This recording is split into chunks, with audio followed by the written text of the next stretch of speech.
Hello বন্ধুরা, গত এক দশক ধরে চীনের আর্থিক বিকাশ আমেরিকার থেকেও 7 গুণ বেশি হয়েছে।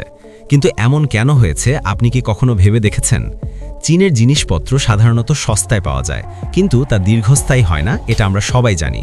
কিন্তু আমাদের মধ্যে খুব কম মানুষই জানি যে চীন পুরো পৃথিবীর মধ্যে নকল জিনিস বানানো আর সেগুলো বিক্রির দিক থেকে সর্বপ্রথম রয়েছে।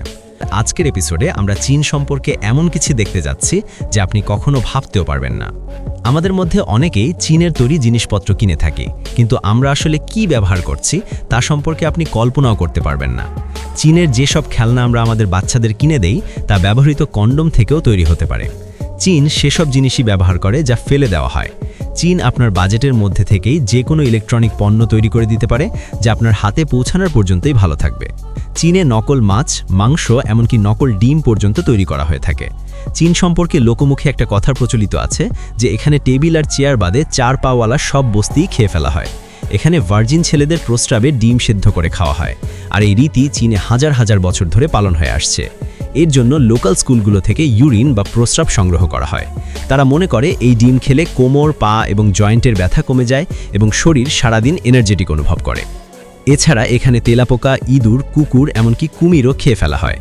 চীনের গুয়াংজি প্রদেশের ইউলিন শহরে প্রতি বছর জুন মাসে এই ডগ মিট ফেস্টিভ্যালের আয়োজন করা হয়। আনুমানিক 10 থেকে 20 মিলিয়ন কুকুর প্রতি বছর এই কারণে হত্যা করা হয়।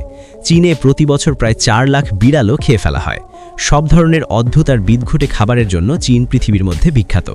এখানে ভেড়ার পুরুষাঙ্গকেও কাঠের সাথে পেঁচিয়ে আগুনে ঝলসে খাওয়া হয়। চীনের রাজধানী বেইজিংয়ে মোরগের অন্ডকোষ দ্বারা রান্না করা নুডলস পাওয়া যায়। চীনে প্রভাবশালী মানুষেরা নিজের বদলে অন্যকে জেলে পাঠাতে পারে। চীনের সর্ববৃহৎ পতিতালয় সাংহাইতে অবস্থিত। ইন্টারনেটে ছড়িয়ে থাকা পর্ন ভিডিওর 27% চীনে তৈরি হয়। চীনে প্রতিদিন এত পরিমাণ আত্মহত্যা হয় যে সেখানকার নদী থেকে ডেড বডি উদ্ধারের জন্য আলাদা চাকরি রয়েছে। চীনে ফেসবুক আর টুইটারের উপর 2009 সাল থেকে ব্যান লেগে আছে। 2010 সালে চীনের সাংহাই সিটিতে 100 কিলোমিটারের জ্যাম লেগেছিল এবং এটি 12 দিন পর্যন্ত স্থায়ী হয়েছিল। চীনে প্রতি 30 সেকেন্ডে একটি প্রতিবন্ধী বাচ্চার জন্ম হয়। এর কারণ হলো সেখানকার দূষণ। বেইজিংয়ে একদিন নিঃশ্বাস গ্রহণ করা মানে আপনি 21টি সিগারেট খেয়ে ফেলেছেন। আমরা সবাই জানি চীনের great wall of China space থেকে দেখা যায়, কিন্তু এটি ছাড়াও আরও একটি জিনিস স্পেস থেকে দেখা যায়, আর সেটি হলো চীনের দূষণ। চীনের 90% নদীর পানি বিষাক্ত। 2025 সালের মধ্যে চীনের নিউ ইয়র্কের মতো 10টিরও বেশি শহর গড়ে উঠবে।